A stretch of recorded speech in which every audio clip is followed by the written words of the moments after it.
Mr. Hart, look. Mason Vale's voice was very soft, as if he were afraid of disturbing something. The light from the phone screen he handed me was almost blinding. It was a photo. The background was a messy hotel bed. A man lay there bare-chested. His side profile was blurred, but I recognized that distinctive ash-blonde shoulder-length hair. Gabriel West. The painter. In his arms was a woman. Only half her face was visible, asleep and peaceful. But the tiny beauty mark at the corner of her eye was like an elegant seal pressed into pale skin. I had looked at that mark for 3 years. I would never mistake it. That woman was my wife. Evelyn Shaw. The angle of the photo was deliberately tricky, full of a show-off's possessiveness, as if the person who took it were declaring ownership. Mason swiped the screen with his finger. This photo was posted 3 minutes ago by an anonymous account in the Elegance Project group chat. There are 300 people in that group. Now, it may already be more than 300. I did not speak. My gaze moved away from the photo and fell outside the window. It was early morning. The whole city looked like a giant beast just waking from sleep. Streams of cars turned into golden arteries, surging silently through the streets. The Elegance Project was the last fig leaf of the Shaw family's collapsing company. And I was the only investor holding that fig leaf in place. Mr. Hart? Mason called again, a trace of almost invisible worry in his voice. I looked back at him. His expression was steady as always, but the tight line of his lips still betrayed his emotions. He was my assistant. He had followed me for 5 years. Longer than Evelyn had known me. Notify every trader at Bedrock Capital. In 10 minutes, begin the fallen leaf plan. My voice was calm, as if I were discussing the weather. Mason's pupils contracted sharply. The fallen leaf plan? Mr. Hart, are you sure?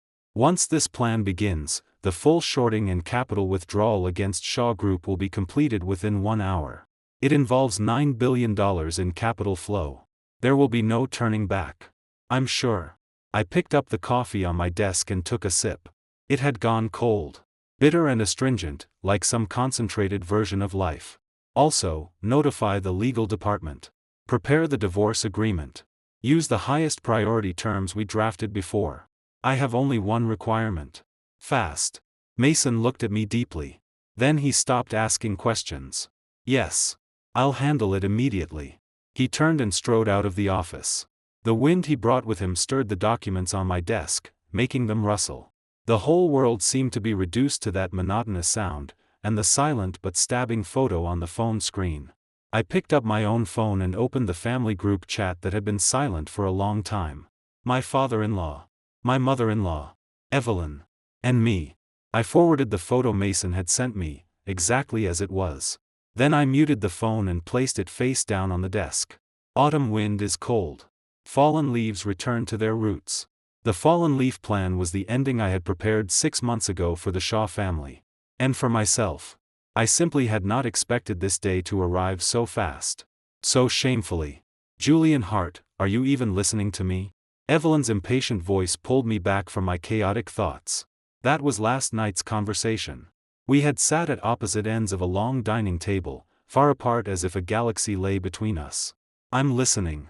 I set down the file in my hand and looked up at her. She wore a custom silk dress, her makeup flawless. Only the faint sorrow between her brows could not be smoothed away. Listening? You're just brushing me off. I'm talking to you about the company's cash flow problem, and you're reading your investment reports. Julian, is this your home or just another office? Her voice rose, carrying her usual accusation. I already approved the additional $750 million investment for the Elegance Project. The funds will arrive in Shaw Group's account tomorrow morning. I stated the fact calmly. Evelyn froze. Clearly, she had not expected me to be so straightforward. Some of the irritation on her face faded, and her tone softened. At least you still have a conscience. But that isn't what I mean. Dad says Elegance is only the beginning. If the Shaw family wants to return to the top, we need a longer plan.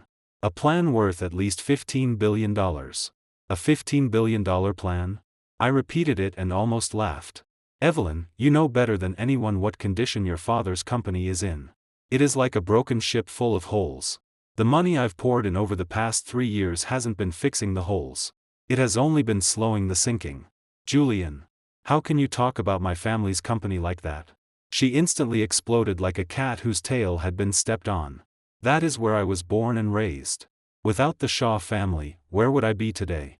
And how would I ever have married you? She said the last sentence very softly. But it pierced my heart like a needle. Yes.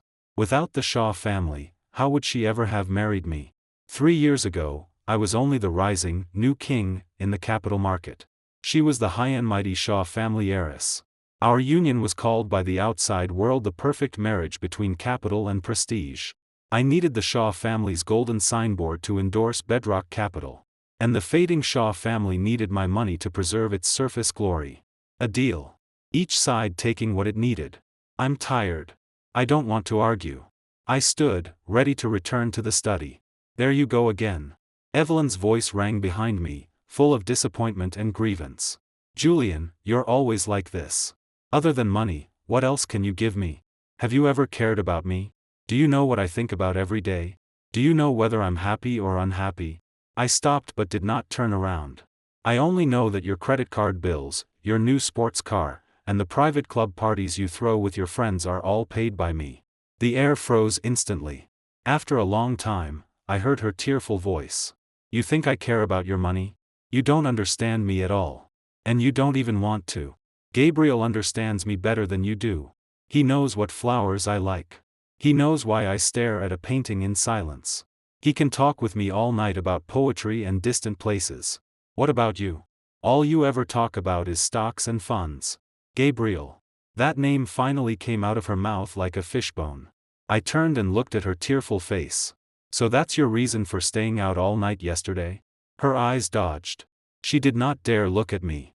I was with friends. Don't talk nonsense. Really? I smiled. But the smile did not reach my eyes. Evelyn, I gave you your chance. After saying that, I did not look at her again. I walked into the study and closed the door. Outside the door came the sound of her suppressed crying. And I only felt unbearably tired. I had given her chances. More than once. But she had never cherished a single one. The office phone began ringing wildly. First the company line. Then my private phone. I answered none of them. I only watched the rapidly falling green line on my computer screen. That was Shaw Group's stock. Like a plane out of control, it plunged straight toward the ground. 15 minutes after the fallen leaf plan began, Shaw Group's market value had evaporated by $3 billion. 30 minutes in, it had been cut in half. 45 minutes in, a circuit breaker was triggered, and trading was temporarily suspended. The entire financial circle shook. Every news alert and finance headline was discussing this sudden capital attack. Julian Hart of Bedrock Capital had raised the blade against his own in-laws. That headline was more explosive than any celebrity scandal. My phone lit up. It was a call from my father-in-law, Richard Shaw. It rang for a long time before I slowly answered. Julian Hart. Are you insane? What exactly are you doing? Richard's furious roar came through the phone. Behind his voice were chaotic shouts and ringing phones.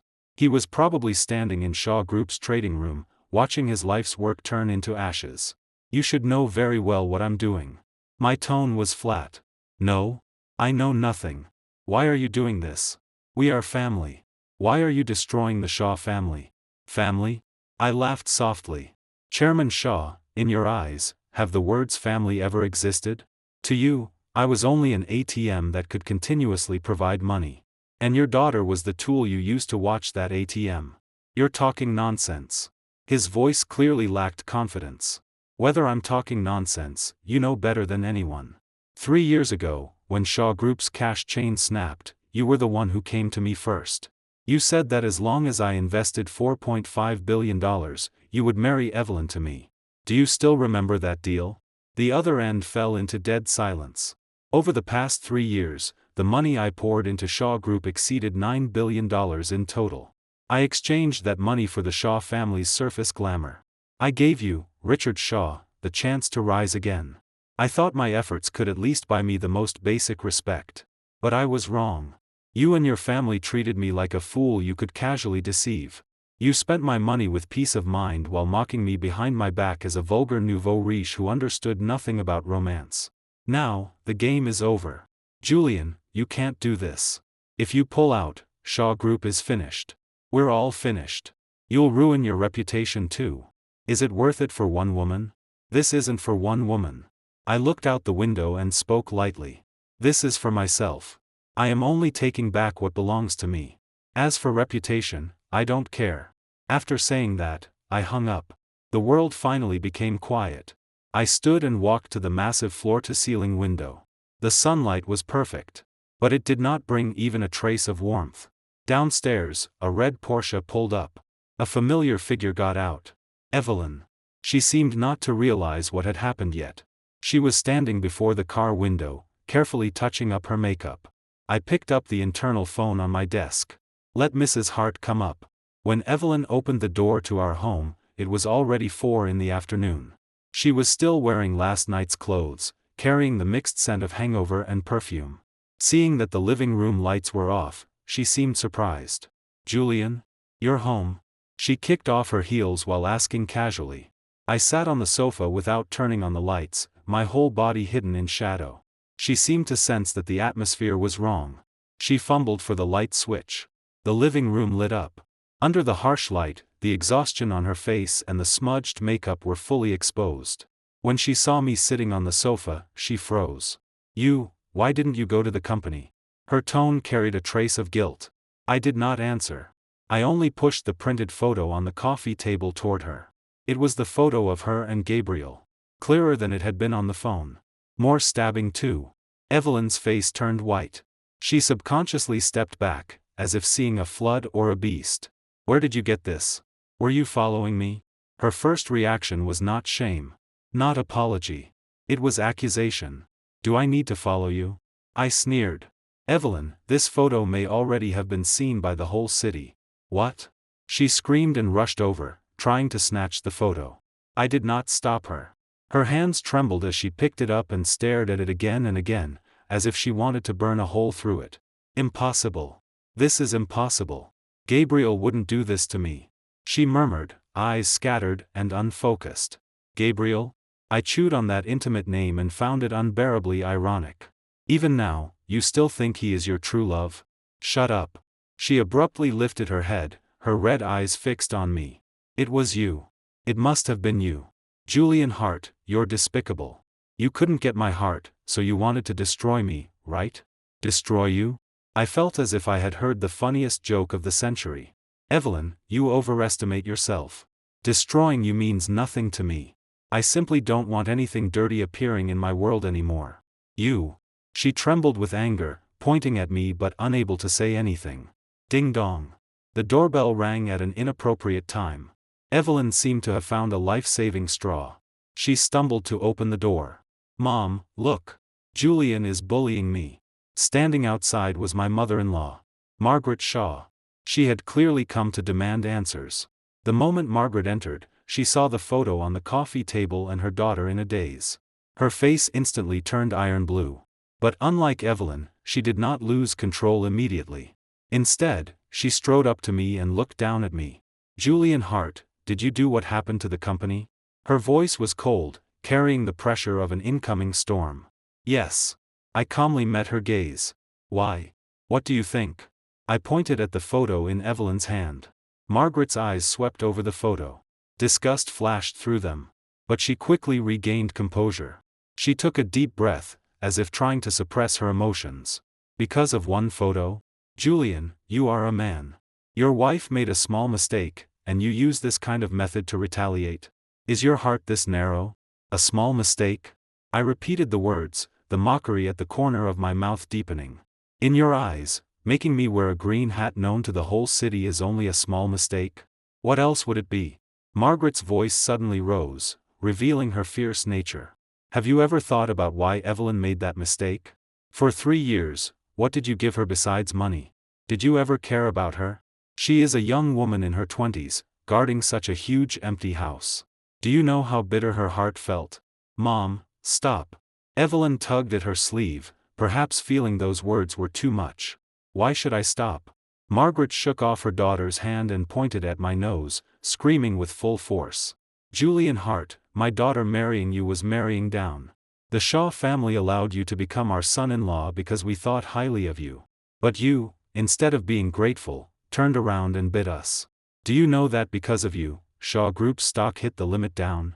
The company accounts are frozen. Suppliers are demanding payment. Banks are pressing for repayment.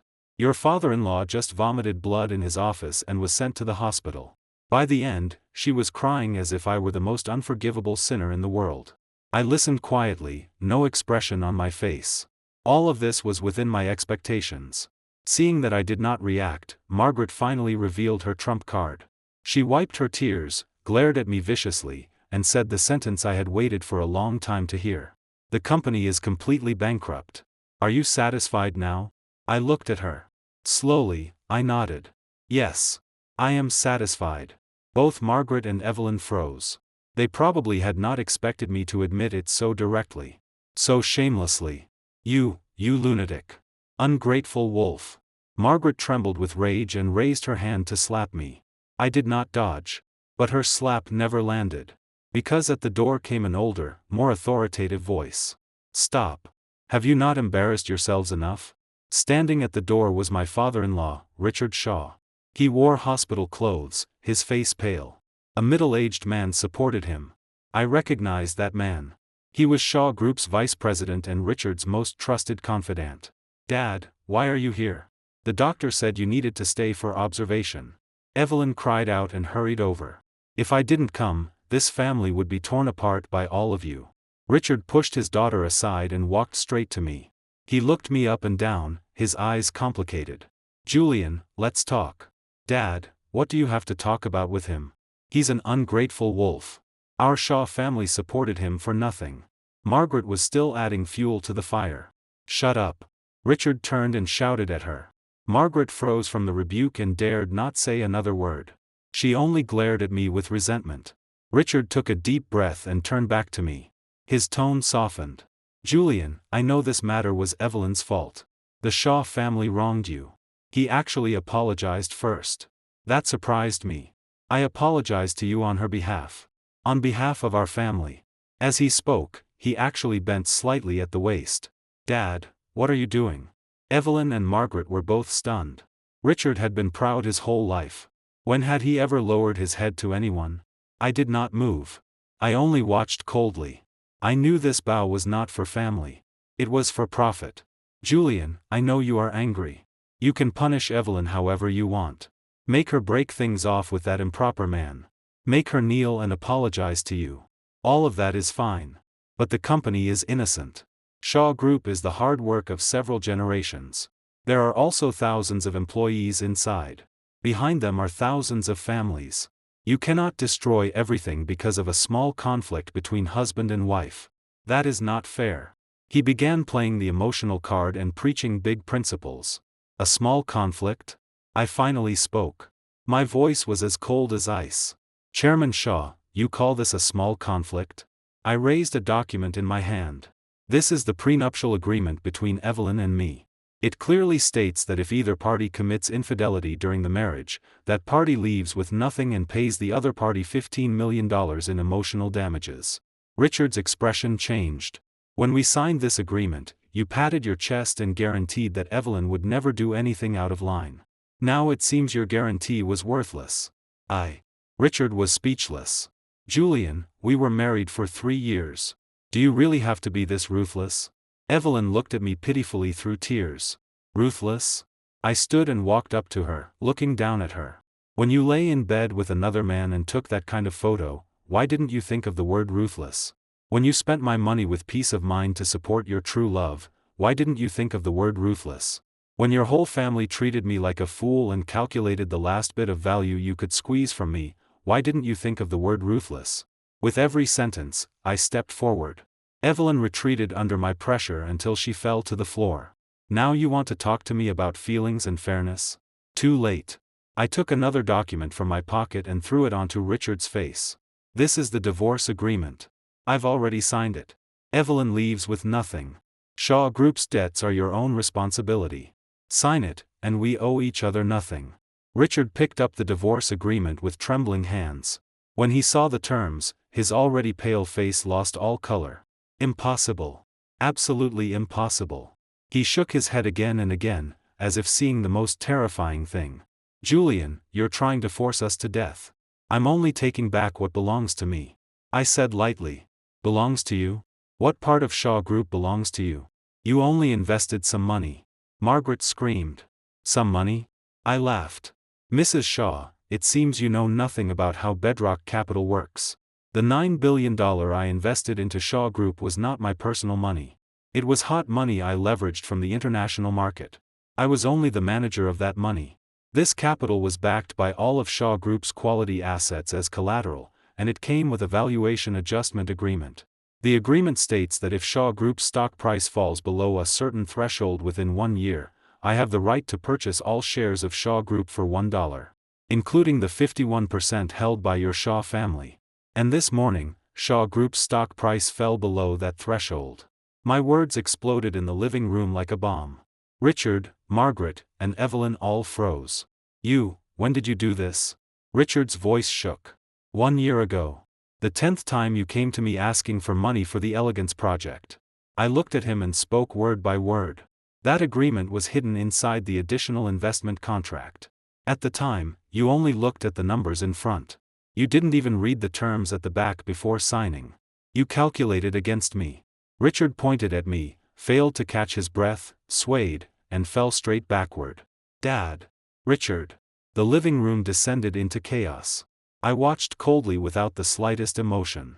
Calculated? In business, deception and counter-deception are normal. Back then, he could sell his own daughter to me like merchandise for $4.5 billion. Today, I simply used his own methods to take back what was mine with interest. Julian, I beg you. Please let us go. Evelyn crawled to my feet and clung to my leg, begging bitterly. I was wrong. I really was wrong. I'll never dare again. I'll do anything you want. Please don't take over the company. She cried beautifully, pitiful enough to move anyone. In the past, perhaps I would have softened. Now, I only felt disgust. I lifted my foot to shake her off. But she held tightly, like a piece of sticky leather I could not throw away. Julian Hart, don't forget. There is still a secret between us. Seeing that I remained unmoved, she suddenly lifted her head, madness flashing in her eyes. If you dare go this far, I'll reveal that secret. Then we'll both die together. Secret? I frowned. What secret could still exist between us? I left that suffocating home. I took nothing with me except the signed divorce agreement. I returned to another apartment I owned in the city center. It was small, only about 100 square meters, but the view was good. From there, I could see half the city at night. Mason was already waiting for me. He had prepared hot tea and clean clothes. Mr. Hart, everything is handled. He handed me a file. The fallen leaf plan is complete. Shaw Group stock closed at the suspended price. Its market value is now less than $750 million. We have activated the valuation adjustment agreement. Legal is connecting with the other side. By tomorrow morning, Shaw Group is expected to officially become a wholly owned subsidiary of Bedrock Capital. Also, we found the source of Ms. Shaw and Gabriel West's photo.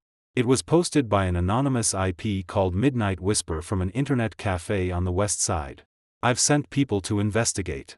We should have results soon. What about the divorce agreement? I interrupted him. Our legal team has delivered it. Richard Shaw was rushed to the hospital. He is temporarily out of danger, but his condition is not optimistic. Margaret Shaw and Ms. Shaw are accompanying him at the hospital. Our lawyers say their emotions are intense, and they refuse to sign. Refuse? I sneered. They don't get to decide. Before I left, Evelyn said there was a secret between us. She said if I went too far, she would drag me down with her. Find out what secret there could still be between us besides that failed marriage. Mason froze for a second, then nodded. Yes. I'll investigate immediately. I waved, signaling he could leave. The large apartment became quiet. I walked to the floor-to-ceiling window and looked at the brilliant night outside. Thousands of lights. Yet not a single one had been left on for me. Over these 3 years, I thought money could at least buy the appearance of a home. I worked desperately, constantly transfusing blood into the Shaw family, trying to fill that bottomless hole. I thought that as long as the Shaw family did not collapse, Evelyn would obediently remain by my side and play the role of Mrs. Hart. I was wrong. I had overestimated the bottom line of human nature. and underestimated the appetite of greed. I gave them a life-saving straw. They wanted to use that straw to drag me underwater with them. My phone vibrated. A message from Mason.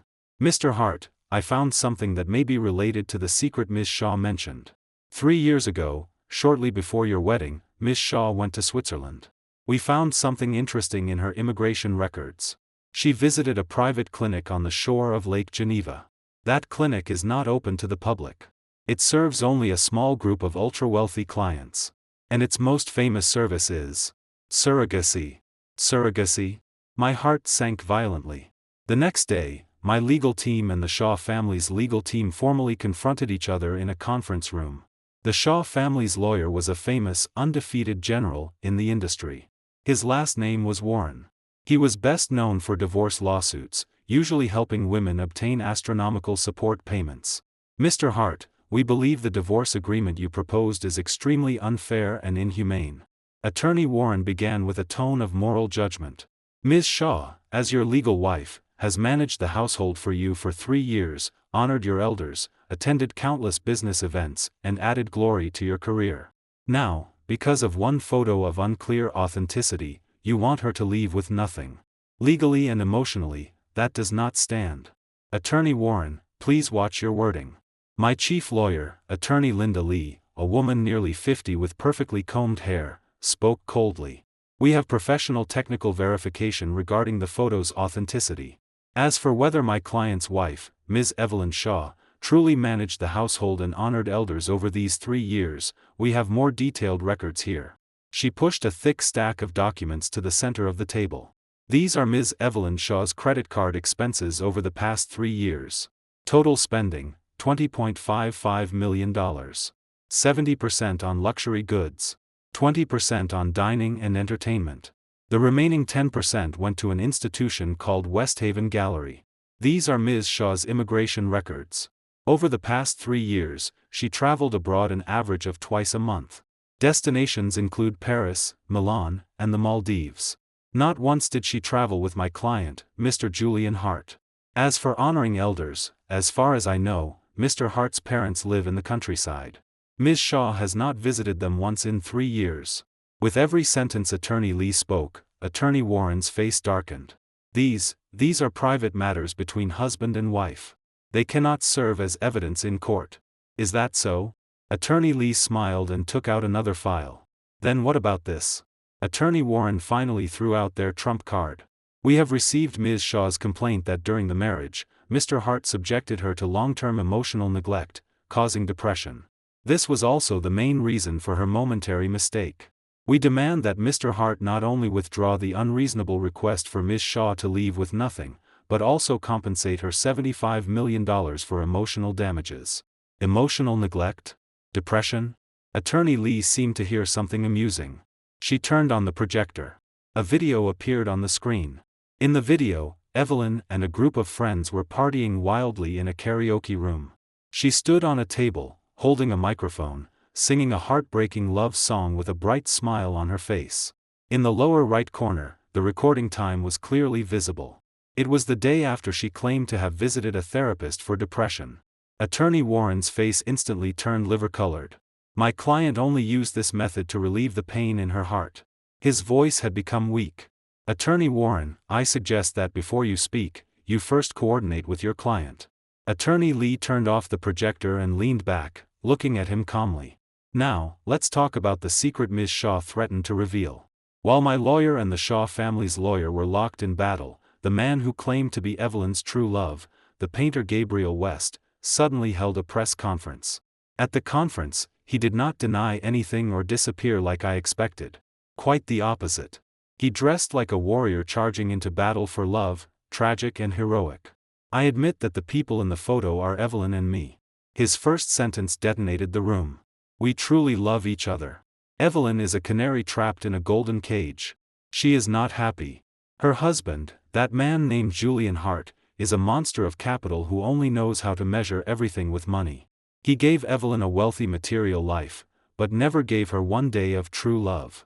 He treated her as a beautiful vase, a business accessory, but never entered her inner world. My meeting with Evelyn was a collision of souls. It was the union of art and beauty. We were together only to seek a little warmth of humanity. Is that wrong? Facing the camera, he shed tears and portrayed himself as a tragic hero saving a goddess from fire and water. I know you will curse me and call me the third party. But love has no right or wrong. It should not be bound by money and power. I stand here today not for myself, but for Evelyn. I hope that man named Julian Hart can let her go and give her freedom. If you truly love her, you should set her free. As for me, I am willing to bear all consequences. For Evelyn, I fear nothing. This declaration of love spread across the internet through live stream. Public opinion ignited instantly. Oh my God.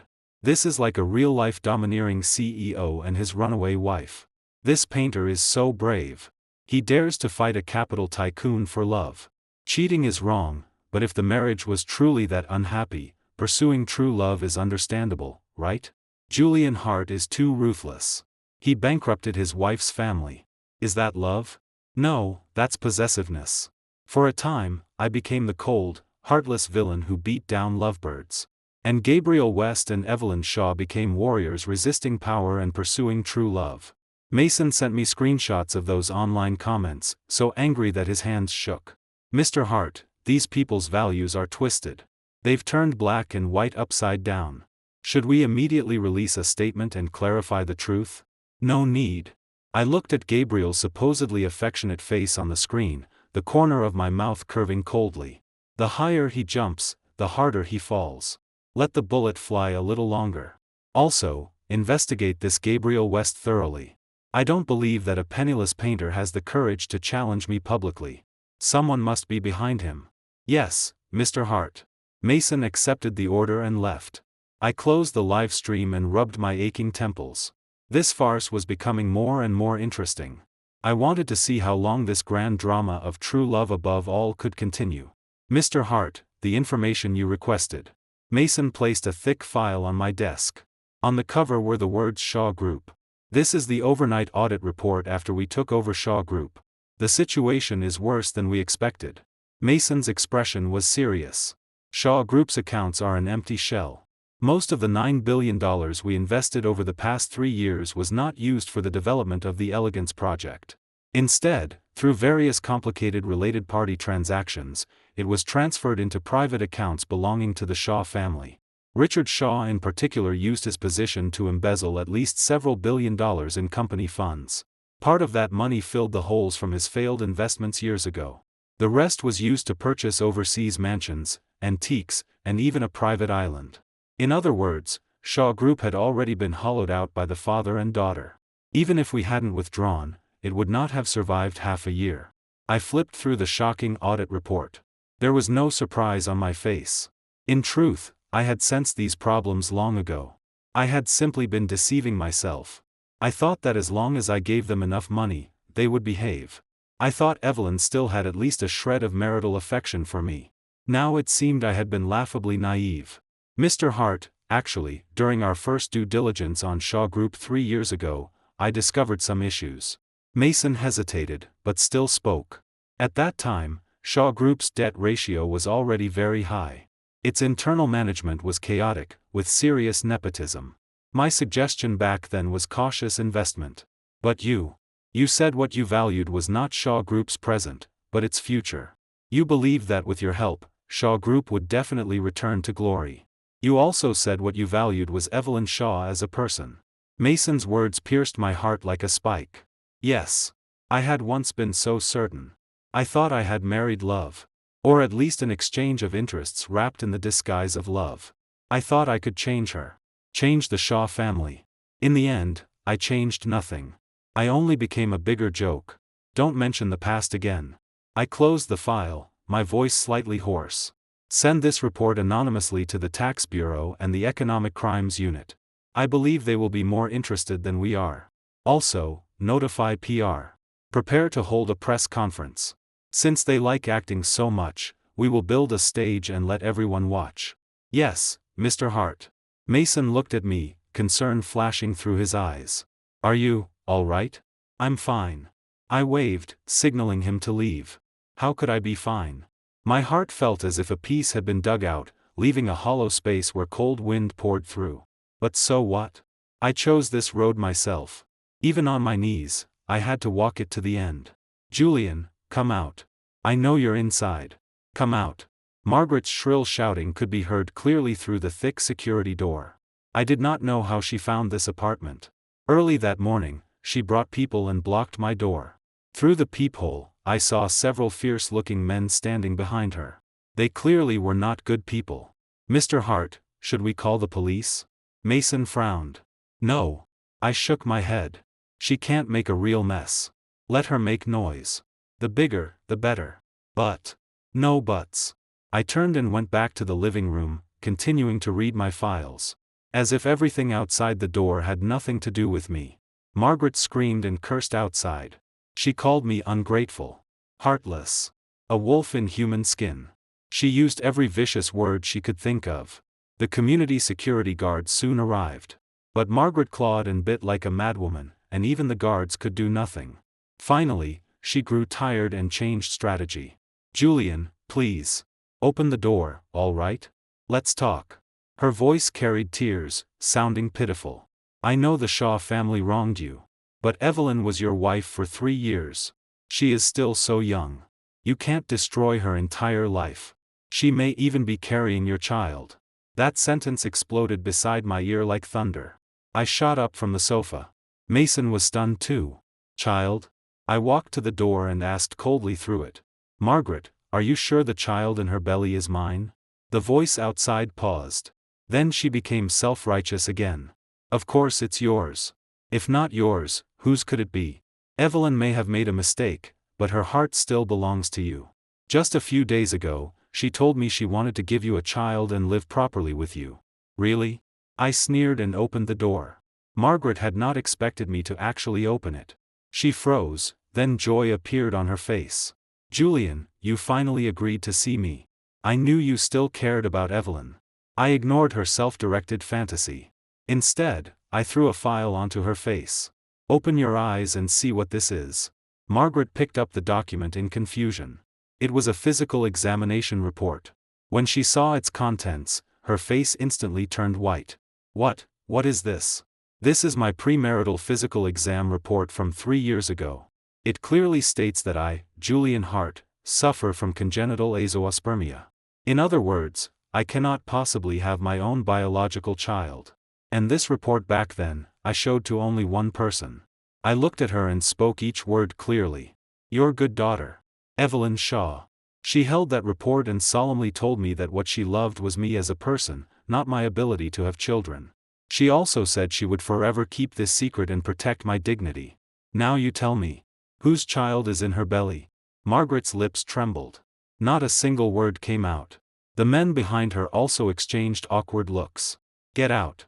I looked at her and spat the word. Take your people and disappear from my sight immediately. Otherwise, I don't mind making sure you walk in and get carried out. My eyes must have been frightening. Because Margaret was truly scared. She scrambled away, and the men followed her with their tails between their legs. The world became quiet again. I closed the door, leaned back against it, and slowly slid down to the floor. So this was the secret she mentioned. Her final bargaining chip to threaten me. Ridiculous. And tragic.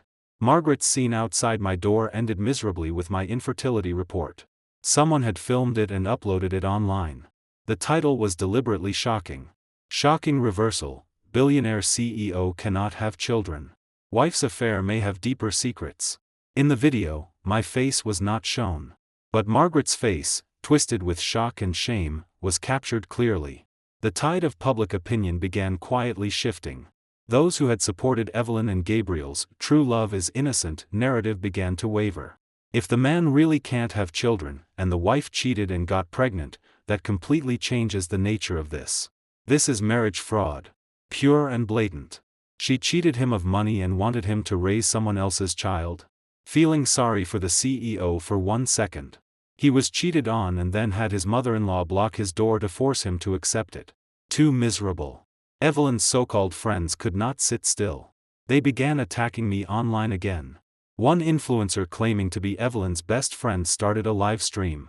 She said that I not only had physical issues, but psychological problems too. You don't know how controlling Julian Hart is. He never allowed Evelyn to have her own social circle. He never let her go out to work. He kept her at home like a canary. Every time Evelyn came out with us, she had to sneak around like a thief. One call from Julian, and she had to rush home immediately. He also abused her. I personally saw bruises on Evelyn's arms several times. Whenever we asked, she said she accidentally bumped herself. Now that I think about it, Julian must have hit her. What woman could endure a man like that, no matter how rich he is? Evelyn was simply too kind. Too tolerant. Her live stream audience exploded with rage. Domestic abusers can't be tolerated. Scumbag, go die. Call the police. This must be handled by police. No wonder he bankrupted the Shaw family. He was angry and retaliating. When Mason sent me screenshots, I was in a meeting with the legal team, discussing tomorrow's press conference. Mr. Hart, this influencer's name is Annabella. She has more than 5 million followers. Her statements have seriously harmed your reputation. We need to act immediately. The legal director looked grave. Act? I looked at Annabella's tearful performance on the screen and smiled. No need. What she said perfectly supports the Shaw family lawyer's claims, doesn't it? Emotional neglect has now become domestic violence. Looks like they want to completely ruin my reputation in public opinion. Then let them. I turned off my phone and looked at Attorney Lee. Attorney Lee, tomorrow's press conference will be led by you. I have only one requirement. Do not explain. Only present facts. Present evidence. Release all the evidence we have. Shaw Group's financial problems. Gabriel West's background. That medical report. I want everyone to see what kind of ugly face lies behind this whole farce. Attorney Lee nodded. Excitement flashed in her eyes. Understood, Mr. Hart. This will be a press conference for the history books. While preparing for the press conference, Mason's side also made new progress. He found someone. A former business partner who had once worked closely with Richard Shaw, only to be ruined by him. His name was Michael Bennett. 10 years ago, he had also been a major figure in business, calling Richard Shaw his brother. The two partnered on a real estate project. The project had excellent prospects and was praised as a golden plot. However, just as construction neared completion and sales were about to begin, Richard secretly made a move. He used his connections to forge a land pollution report. As a result, the entire project was stopped by the government and ordered into indefinite rectification. Then Richard brought in new investors under the name of saving the project. At an extremely low valuation, he diluted Michael Bennett's shares and eventually kicked him out completely. And that so-called new investor was actually a shell company registered by Richard himself. Once the storm passed, Richard used another, qualified remediation, report to restart the project. In one round-trip move, without bloodshed, he swallowed a project worth billions. As for Michael Bennett, because of that failure, his cash chain broke. His company went bankrupt. He fell into massive debt, from the clouds into the mud. Over the past 10 years, he had been collecting evidence of Richard's crimes, hoping to send him to prison. But Richard was cunning and careful, leaving no fatal flaw. Michael had never found the key evidence. Until Mason found him. Mr. Hart, this is what Michael Bennett gave us. Mason placed an encrypted flash drive on my desk. Inside is all the original evidence of Richard Shaw forging reports and transferring assets back then. It includes recordings of calls between him and relevant personnel, bank transfer records, and the complete information for that shell company. Michael Bennett said he has waited 10 years for this day. I inserted the flash drive into my computer. Inside were encrypted folders one after another, recording Richard Shaw's crimes. I opened one audio file. Old Lee, how's that report coming? Yes, the data must be pretty. Make everyone believe that land can't be lived on for at least 10 years. After it's done, the benefits won't be small. Ha ha ha. Good. Then it's settled. Richard's arrogant, pleased laughter came through my headphones. It was sickening. What does Michael Bennett want? I turned off the recording. He has only one request, Mason said. He wants to see Richard Shaw lose his reputation and everything he owns with his own eyes. Tell him he will. I pulled out the flash drive and held it tightly. This small flash drive was the final straw that would crush the Shaw family. It was also the last gift I would send Richard Shaw. Bedrock Capital's press conference was set for Friday at 3 in the afternoon. The location was the International Conference Center inside the city's most luxurious 7-star hotel. We invited every major media outlet in the city. On the day of the press conference, the room was packed. Even the aisles were full of reporters carrying cameras. Everyone wanted to know how this wealthy family war would finally end. I did not attend. I sat in my office and watched the live stream on the big screen. At exactly 3 o'clock, the press conference began. Attorney Linda Lee walked onto the stage in a sharp black business suit. She did not waste a single word. "Good afternoon, friends from the media. I am Linda Lee, Chief Legal Advisor to Mr. Julian Hart.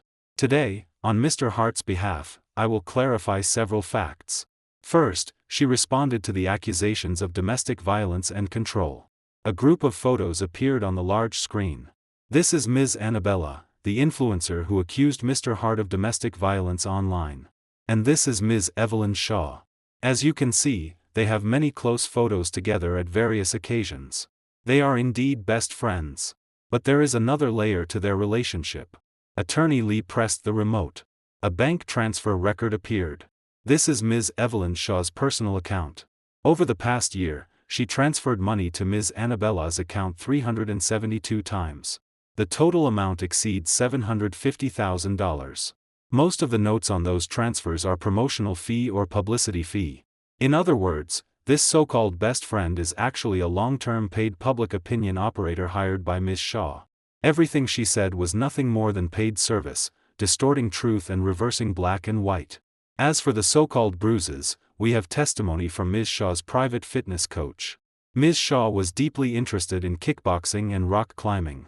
Those bruises were simply unavoidable bumps from exercise. The venue erupted. Camera flashes went wild. Attorney Lee ignored the commotion and continued. Next, let us discuss Shaw Group's bankruptcy. The shocking audit report appeared on screen. Many people believe Mr. Hart's withdrawal caused Shaw Group's bankruptcy. But in fact, Shaw Group, this seemingly magnificent giant ship, had already been eaten full of holes from within.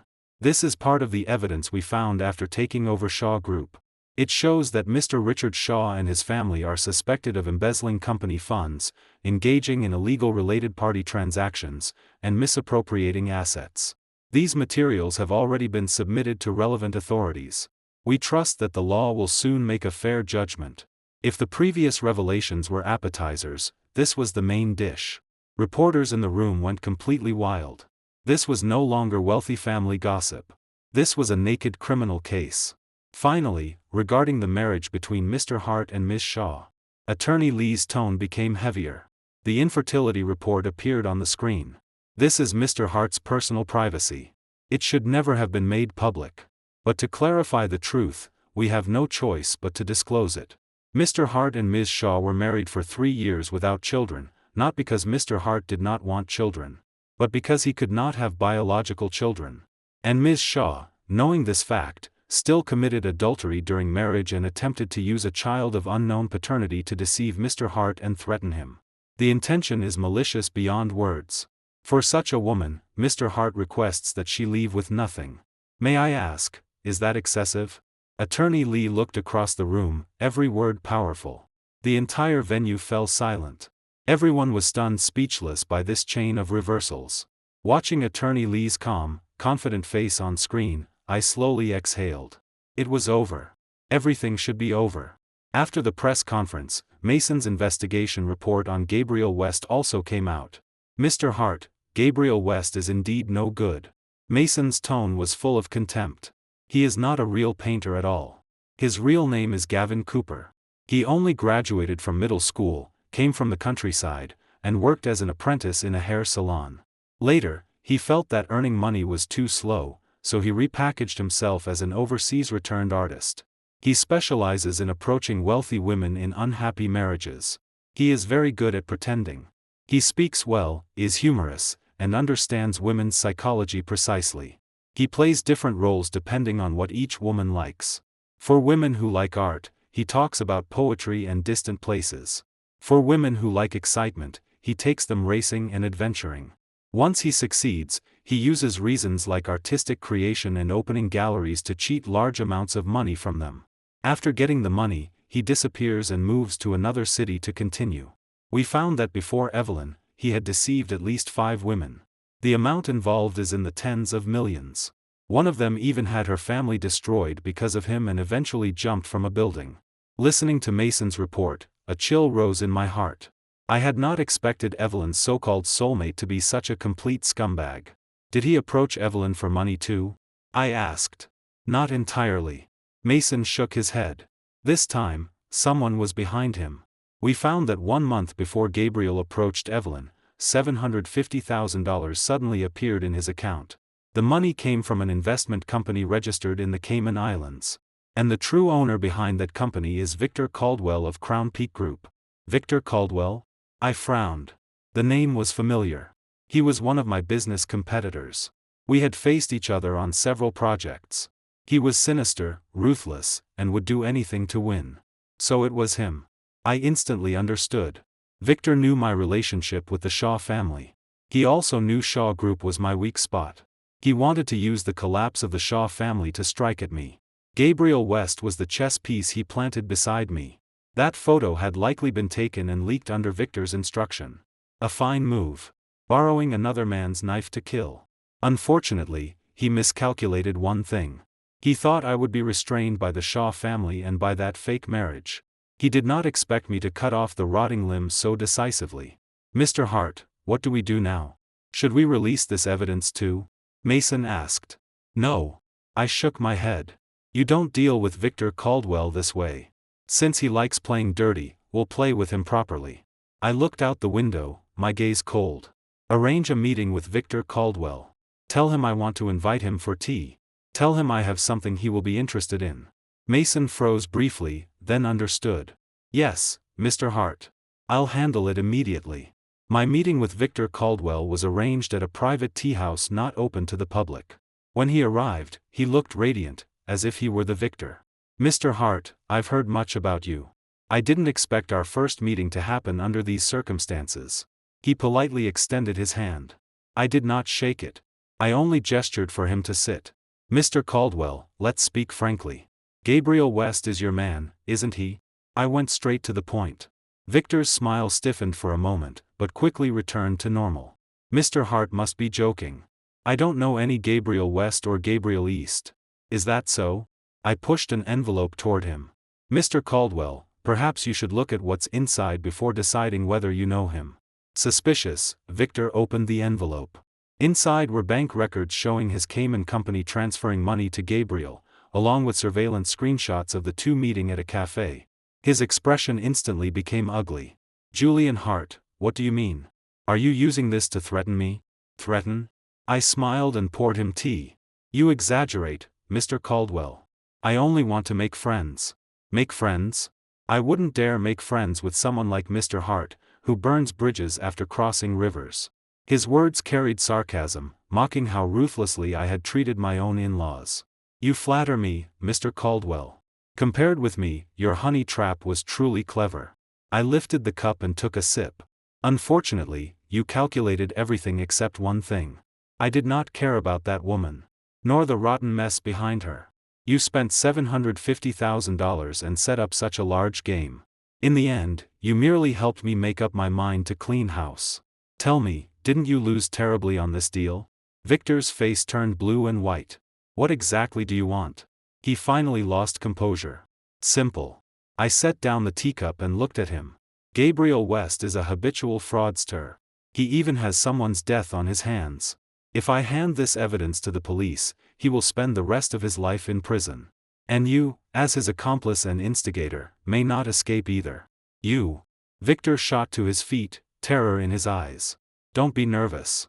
I gestured for him to sit down. I said I don't want to be your enemy. I only want to make a deal. What deal? The Southgate land. You withdraw from the bidding. In return, these things rot in my stomach. The Southgate land was a major project our two companies were currently fighting over. Its value exceeded $1.5 billion. Victor had prepared for it for a long time and was determined to win. He stared at me, eyes shifting as he weighed the costs. On one side was a huge project almost within reach. On the other side was criminal evidence that could land him in prison. The choice was not difficult. Fine. After a long time, he squeezed out one word through his teeth. I agree. Mr. Caldwell is indeed smart. I stood and adjusted my suit. I hope we cooperate happily. Then I turned and left without looking back. I knew that from this day on, there would be no more fight between Victor Caldwell and me. Because he no longer had the right to be my opponent. Evelyn saw the press conference on television. When she watched Attorney Lee lay out one piece of evidence after another before the world, she collapsed completely. She had not expected that I held so many secrets she did not know. She had not expected I could be so ruthless, exposing everything publicly and leaving her no dignity at all. But what she could not accept most was the truth about Gabriel. The soulmate who had been gentle, considerate, and brilliant before her was actually a complete fraud. He approached her, pleased her, and told her he loved her only for money and for a carefully planned scheme. From beginning to end, she had only been a chess piece.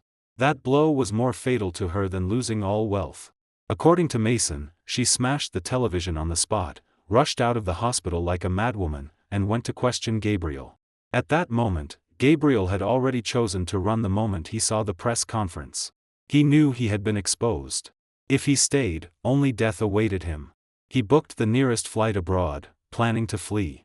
But he was still one step too late. Just as he dragged his suitcase toward boarding, Evelyn found him. A melodramatic farce erupted in the airport lounge. Gabriel West, you liar.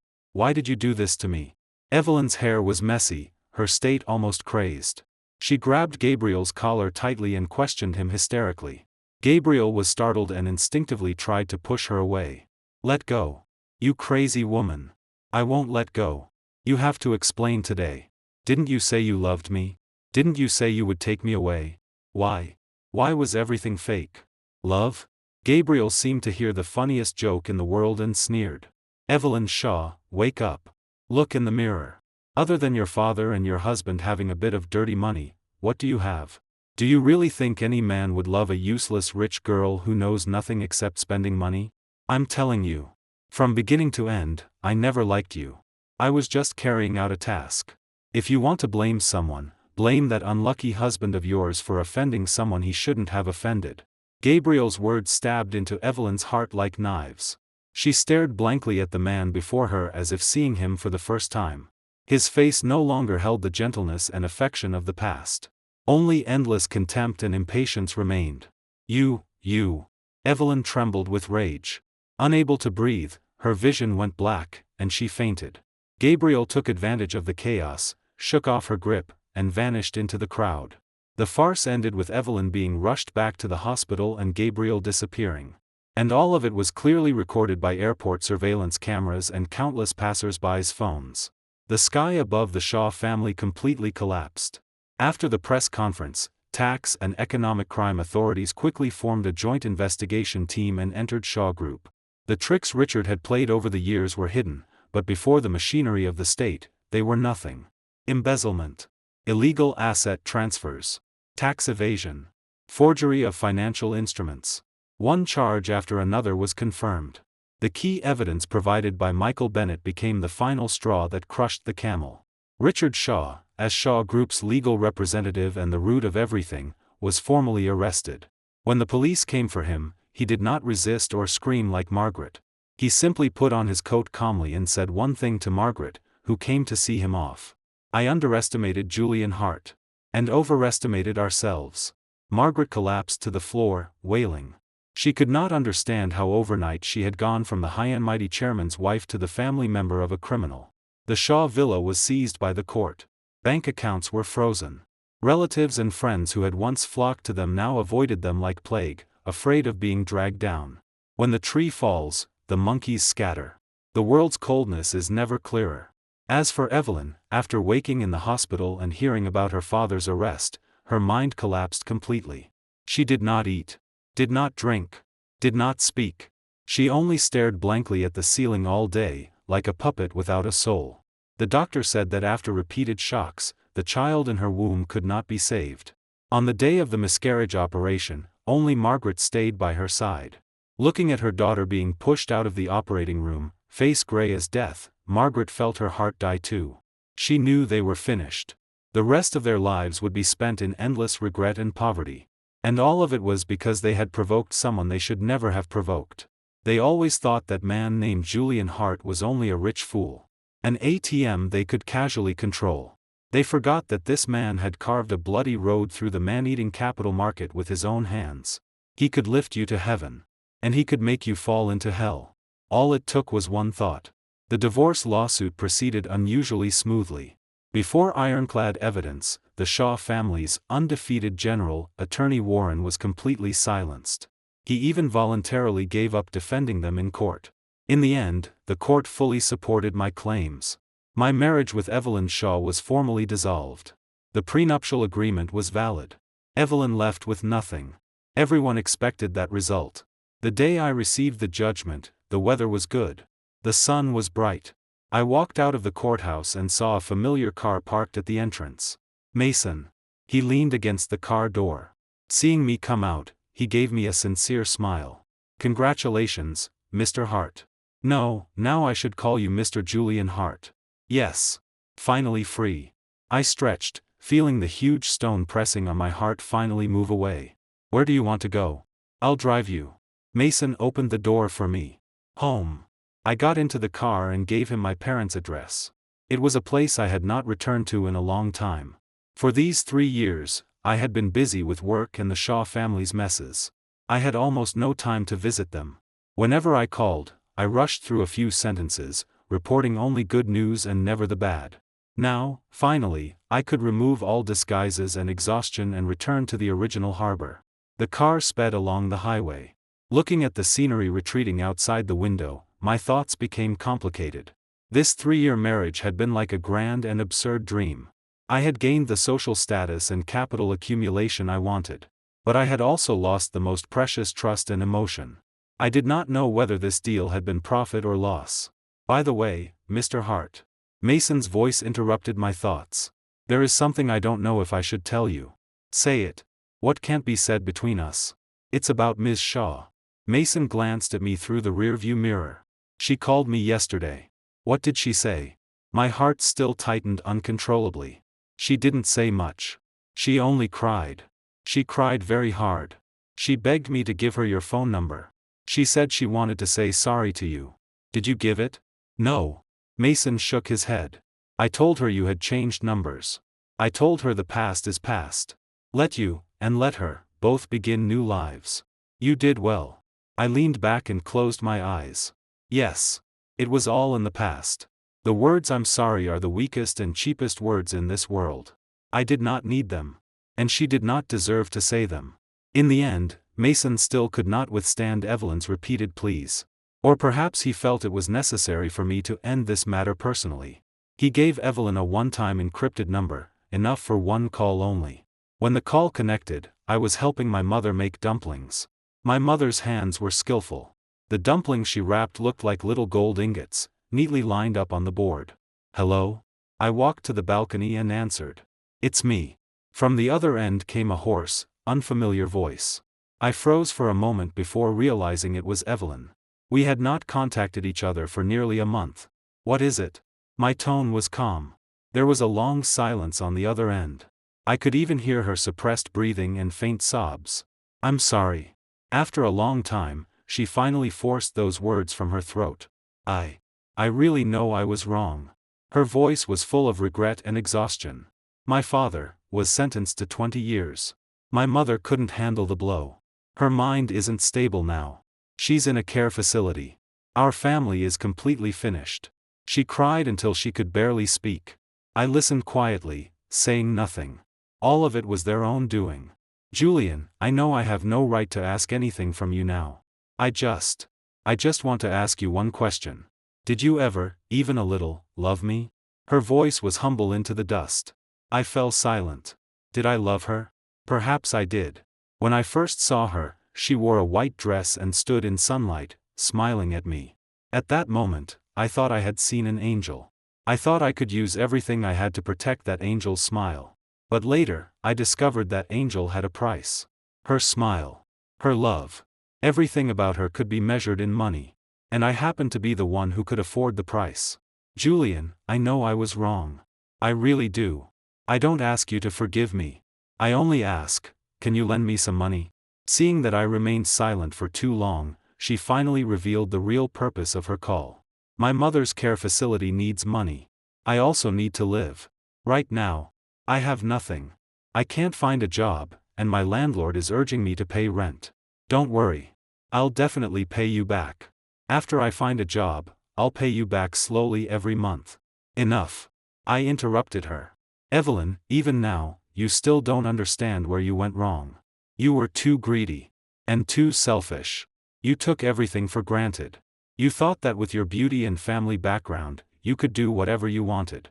You thought everyone should revolve around you. You were wrong. This world is fair. Everything you gain has a price marked in the dark. What you suffer today is only payment for what you did in the past. As for money, I will not give you any. Not a cent. Take care of yourself. After saying that, I hung up and blocked the number. Who called? You talked for so long. My mother walked over with a plate of steaming dumplings. A sales call.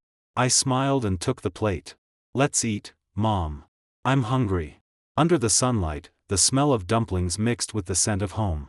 For the first time in a long time, I felt truly at peace. Let the past remain in the past. My new life had only just begun. Son, tell Mom honestly. What happened between you and Evelyn? After dinner, my father went to the park for a walk. My mother pulled me aside and asked carefully. She did not go online much, but she had heard bits and pieces from relatives and friends. We divorced. I did not want to hide it anymore. My mother's eyes instantly turned red. How did it come to divorce? Did she do something wrong? Tell Mom. Mom will talk to her. In my mother's mind, divorce was a huge thing. Mom, it has nothing to do with you. And it's not just her. It was our problem. I held my mother and gently patted her back. There was no love left between us. A forced melon is not sweet. But you were married only 3 years. What will you do from now on? As she spoke, tears fell from her eyes. The biggest regret of my life is that I couldn't give you a healthy body. That made you suffer so much outside. I knew she meant my infertility. That matter had always been a knot in my parents' hearts. Mom, don't say that. This is not your fault, nor Dad's. I was born this way. No one can change it. And now I think it's fine. One person. No ties. Free. You child, what nonsense are you saying? My mother scolded me lightly. A person lives a whole life. How can anyone truly have no ties? Your father and I only want to see you settle down, build a family, and have someone who knows whether you are cold or warm. You and Evelyn. Sigh, forget it. Let's not mention her. My mother sighed and took a red cloth pouch from her pocket. She opened it layer by layer. Inside was a bank card. This is everything your father and I saved over the years. Altogether $45,000. The password is your birthday. I know you must be struggling now. Didn't your company disappear too? It's all right. Money can be earned again. As long as a person is alive, there is hope. Take this money. Rent a place first. Find a job. Don't be afraid. If the sky falls, your father and I will hold it up for you. Looking at my mother's wrinkled face and those worried eyes, my nose grew sour. I was worth billions. But all of that was not as warm as her $45,000. Mom, I can't take this money. I pushed the card back. My company is still here. I'm not as miserable as you think. I just want to rest for a while and properly spend time with you. Really? My mother was doubtful. Really? I nodded heavily. After some time, I'll bring you and Dad to live in the city. I'll buy you a big apartment with an elevator. I'll hire someone to take care of your daily life. I don't want a big apartment. I don't want a caregiver. My mother shook her head. I only want you to be well. I will be. I held my mother's hand and felt a steadiness I had never known before. From now on, I will definitely be well. After staying with my parents for half a month, I returned to the company. Everything there was orderly. Mason had handled everything well. Mr. Hart, you're back.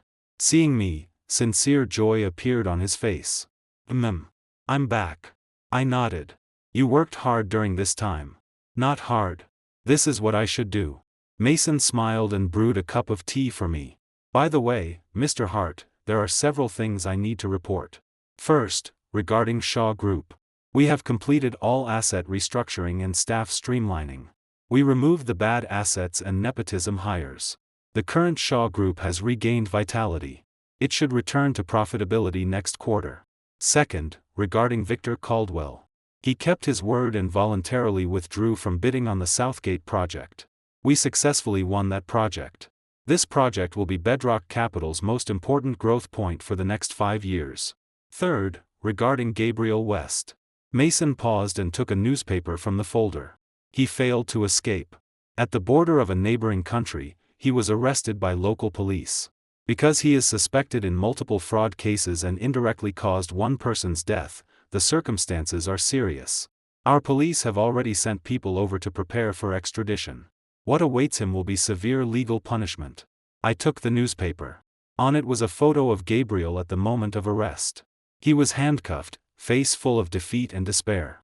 The arrogance and pride he once had were gone. Good is rewarded with good. Evil with evil. It is not that judgment does not come. It simply waits for the right time. I threw the newspaper into the trash. There is one more thing. Mason's expression became strange. It's about Mrs. Margaret Shaw. What happened to her? I frowned. I had no interest left in that woman. She came to the company looking for you the day before yesterday. Mason said. She looked very miserable. She wore cheap clothes, and much of her hair had turned white. She said she wanted to see you and beg you to save Richard Shaw. Following your instructions, I did not let her come up. But, seeing how pitiful she looked, I made the decision myself and gave her $3,000 so she could settle down first. Mason, you. I was a little angry. I did not want any further connection to the Shaw family. Mr. Hart, please don't be angry. Mason quickly explained. I wasn't pitying her. I just felt that debts should have owners, and wrongs should have targets. Richard Shaw deserved his punishment. But Margaret, after all, was only a housewife kept in the dark. She was snobbish, but her sins did not deserve total destruction. Giving her $3,000 was not to help her. It was just to let us feel at peace. We already won. We don't need to hunt everyone to extinction. I looked at Mason. His face was sincere. I suddenly realized that beside me stood such a kind and clear partner. I smiled. You did the right thing. I patted his shoulder. That $3,000 will come from my personal account. In the future, if something like this happens again, you decide. I trust your judgment. Mason froze. Then he nodded heavily. Yes, Mr. Hart. Margaret still did not give up. She did not come to the company again. Instead, she found my parents' old home. That day, I was in the courtyard playing chess with my father. She suddenly appeared at the gate. Compared with last time, she looked even older and more exhausted. The moment she saw me, she dropped to her knees with a thud. Julian, I beg you. Save Richard. She hugged my leg and wailed. I know we were wrong. We were blinded by greed. We wronged you. But Richard is still Evelyn's father. He was your father-in-law too. You can't just watch him spend the rest of his life in prison. My parents were both shocked. They did not know what had happened. But seeing a woman about their age kneeling before their son, they could not bear it. Relative, what are you doing? Get up. We can talk properly. My mother tried to help her. I won't get up. Margaret hugged my leg tightly and refused to let go. Julian, as long as you save Richard, I'll do anything. I'll work like an ox or horse for you. I'll kowtow to you. Then she truly began knocking her head against the ground again and again. Enough. I finally could not bear it and shouted. Margaret Shaw, have you made enough trouble? Do you think acting like this here will work? Richard Shaw broke the law. The law of this country. Who do you think I am? Do I have the ability to stand above the law? Even if I did, I would not save him. Everything he faces today is deserved. When he plotted against Michael Bennett back then, did he think this day would come? When he sold your daughter to me like merchandise, did he think this day would come? Isn't it ridiculous that you come to beg me now? My words were like cold water poured over Margaret from head to toe. She stared blankly at me. The last bit of hope in her eyes went out. Are you truly this heartless? This is not heartlessness. This is justice.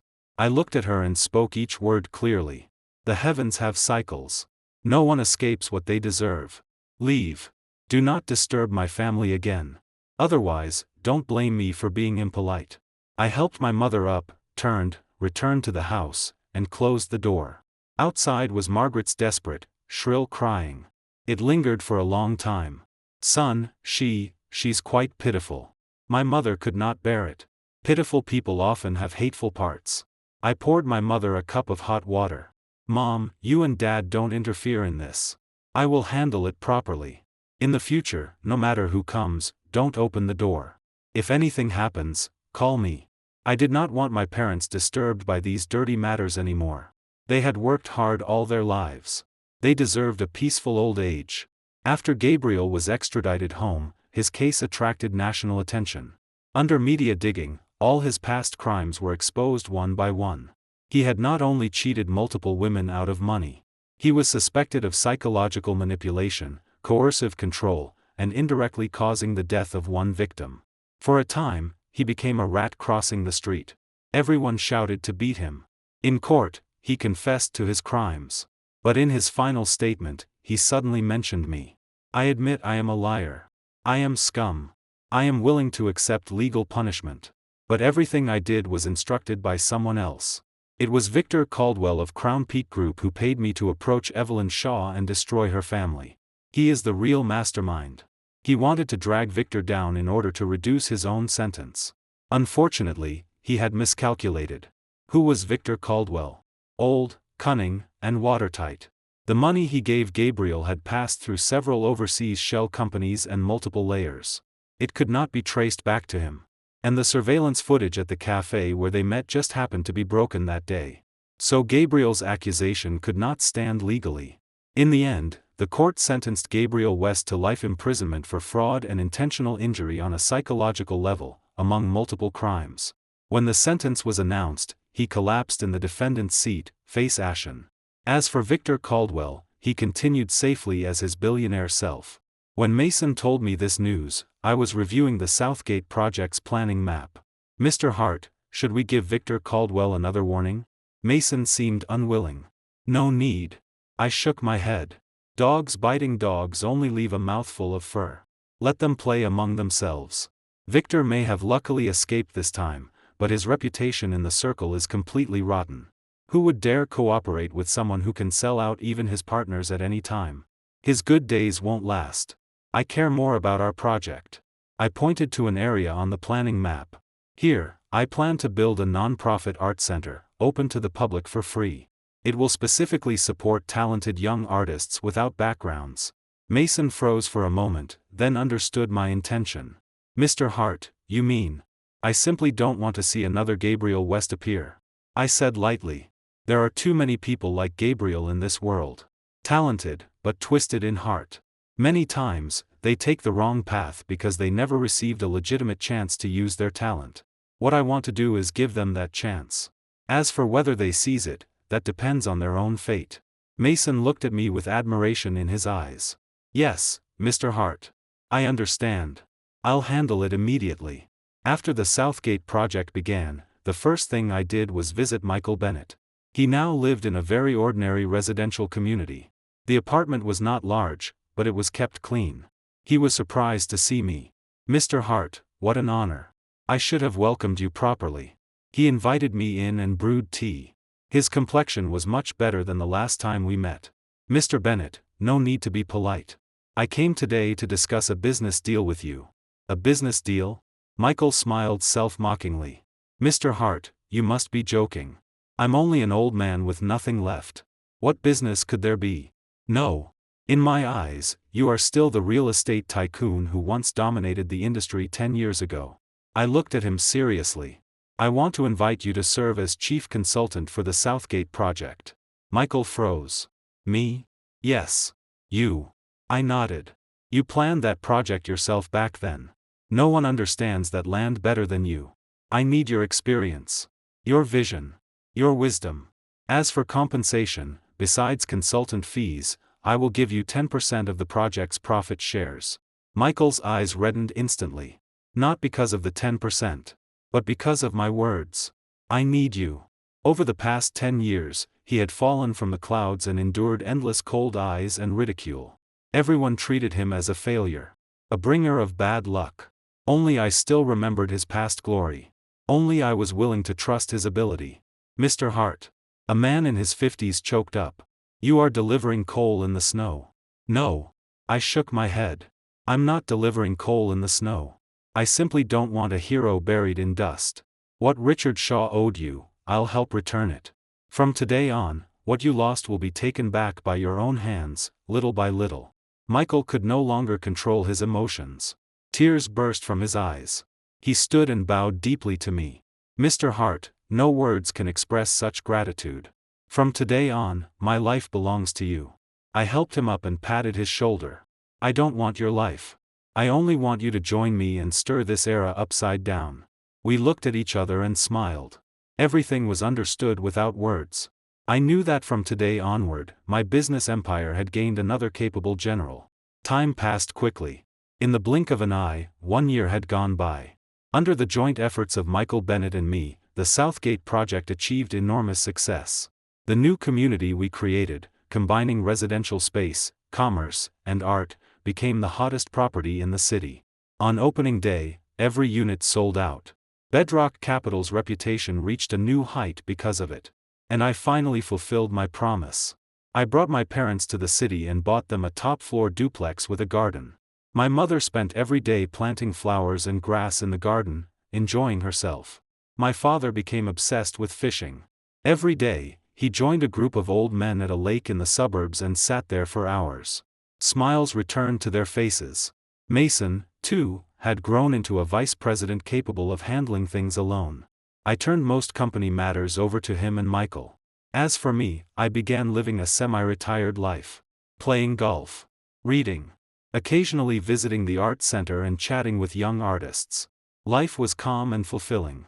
Mr. Hart, this is next quarter's financial report and several new project proposals. Mason walked into my office and placed the files on my desk. Why do you still call me Mr. Hart? I smiled. Call me Julian. Or Old Hart. That wouldn't be proper. Mason looked embarrassed. There aren't that many rules with me. I patted his shoulder. Mason, you've worked hard these years. Without you, there would be no Bedrock today. And no me today. Mr. Hart, you exaggerate. Following you is the greatest fortune of my life. Mason's eyes reddened. Stop getting sentimental. I smiled and took a box from my drawer, handing it to him. What is this?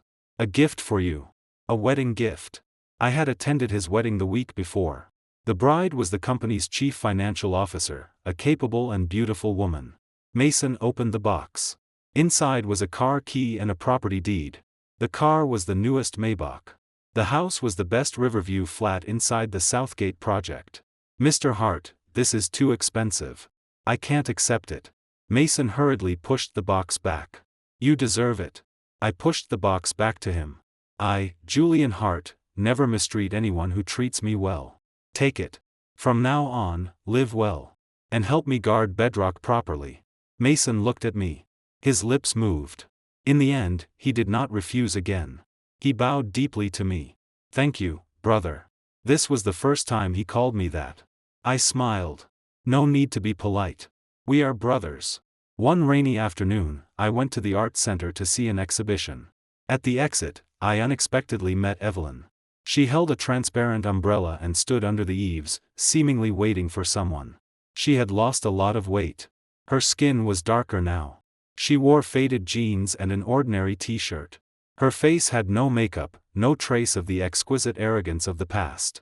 If not for the distinctive beauty mark near her eye, I almost would not have recognized her. She saw me too. Our eyes met. The air instantly froze. Panic and embarrassment flashed in her eyes. She instinctively wanted to hide. But in the end, she did not move. We stood there across the curtain of rain and looked at each other silently. Like the most familiar strangers. Are you doing well? In the end, she spoke first. Her voice was small and soft, as if afraid to disturb the peace in the rain. I'm doing well. I nodded. And you? I'm all right. She forced a smile, bitter but real. I'm working at a restaurant now as a server. It's hard, but I can support myself. That's good. I did not know what else to say. There was nothing left for us to say. I heard you built this art center. You've helped a lot of young people like me, like Gabriel. She looked at me, emotions complicated. Thank you. You don't need to thank me. I shook my head.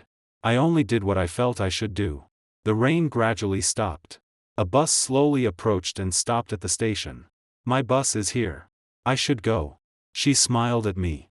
That smile was pale, but it was more genuine than any smile I remembered from before.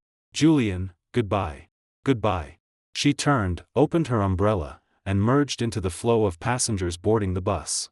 I watched her back disappear into the crowd. My heart was filled with mixed feelings. I did not hate her. But I had not forgiven her either. We had only returned to the places where we should have been. That was enough. At the 10th anniversary dinner of Bedrock Capital, I went on stage as founder to give a speech. I did not prepare a script. I simply spoke from the heart. 10 years ago, I had nothing. Only hot blood and a dream to change the world. 10 years later, I stand here with all of you, with the Bedrock family. In these 10 years, we experienced a lot and lost a lot. We stood on mountaintops and looked down on the world. We also fell into valleys and faced despair. But we endured. Because we have always believed that capital should not be cold. It should have warmth, emotion, dreams. It should be used to create value, not plunder wealth. It should help those who need help, not become a tool for a few people to commit evil. That is the original intention behind Bedrock Capital. And that is the road we will continue walking. Finally, I want to thank one person. My gaze moved to Mason below the stage. My brother, Mason Vale.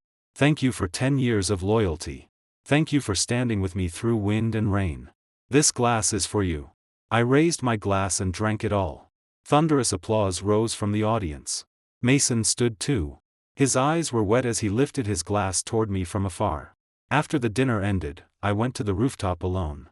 The night wind was cool and comfortable against my face. I looked at the brilliant city below, my heart peaceful. Brother. Mason walked up and handed me a can of beer. We sat side by side like many years ago, looking at the distant night view. What are you thinking about? He asked. I'm thinking. If I hadn't met Evelyn back then. If I hadn't experienced all those things. What kind of person would I be now? I took a sip of beer. Maybe a more successful businessman. Or maybe a happier ordinary man. But what does that matter? Mason smiled. There are no ifs in life. All meetings are destined. All experiences are wealth. Without the past, there is no present. Without her, there would be no you today. Yes. I nodded. To the past. To the future. Our beer cans clinked together. We smiled at each other. Yes. To the past. To the version of myself who had been foolish, hurt, but still chose to believe. And to the future. To the broader, more brilliant life that was about to begin. Another 3 years passed. My life did not change much. Company matters had basically been handed over to Mason and Michael. One handled internal affairs. The other handled external expansion. Their cooperation was flawless, and they managed Bedrock Capital better and better. I spent more time traveling and doing charity work. I visited many places. Saw many landscapes. Witnessed many different kinds of lives. I went to Tibet and felt the power of faith before the Potala Palace. I went to Africa and watched the magnificent animal migration beneath Kilimanjaro. I went to the Amazon and experienced the fragility and resilience of life in the rainforest. In my personal name, I established a charitable foundation. It specifically funded children who had dropped out of school in poor mountain regions, and elderly people with serious illnesses who had no family. I no longer pursued growth in wealth. I began thinking about how to use the wealth I already had to help more people. That inner richness and peace could not be bought by any amount of money. One day, I had just returned from visiting a remote village school when I received Mason's call. Brother, where are you? Check the news. His voice sounded excited. I opened my phone. A news alert popped up. Famous young artist Evelyn Shaw's work Rebirth is exhibited at the Louvre in France and permanently collected, making her the youngest Chinese female painter in history to receive this honor. The photo in the news showed Evelyn standing before her painting during an interview. She had cut her hair short, neat and sharp. She wore a simple white shirt. On her face was a confident, composed smile. That smile was brighter and more moving than any smile in my memory. Her painting was called Rebirth. On the canvas was a field of ruins. But above those ruins, a bright red flower bloomed stubbornly. The flower was like a flame. Burning. Crying out. full of love for life and longing for the future. Looking at that painting, I froze. I had not expected that she had truly climbed out of the mud with her own hands. And lived so brilliantly. My phone vibrated. A text came from an unfamiliar number. "Thank you. Without you, there would be no me today." I knew it was her. I smiled and did not reply. I only forwarded that news to my social media. No caption. Soon, comments appeared below. "Mason, congratulations to her. And congratulations to you too. Michael Bennett, a phoenix reborn from ashes. She is a remarkable woman. My mother, this girl is so pretty. Son, when are you going to find me a daughter-in-law this pretty?" Looking at my mother's comment, I did not know whether to laugh or cry. I lifted my head and looked outside. The sunlight was perfect. The breeze was gentle. Everything was arranged for the best. That's all for today's story. Remember to subscribe and leave a comment.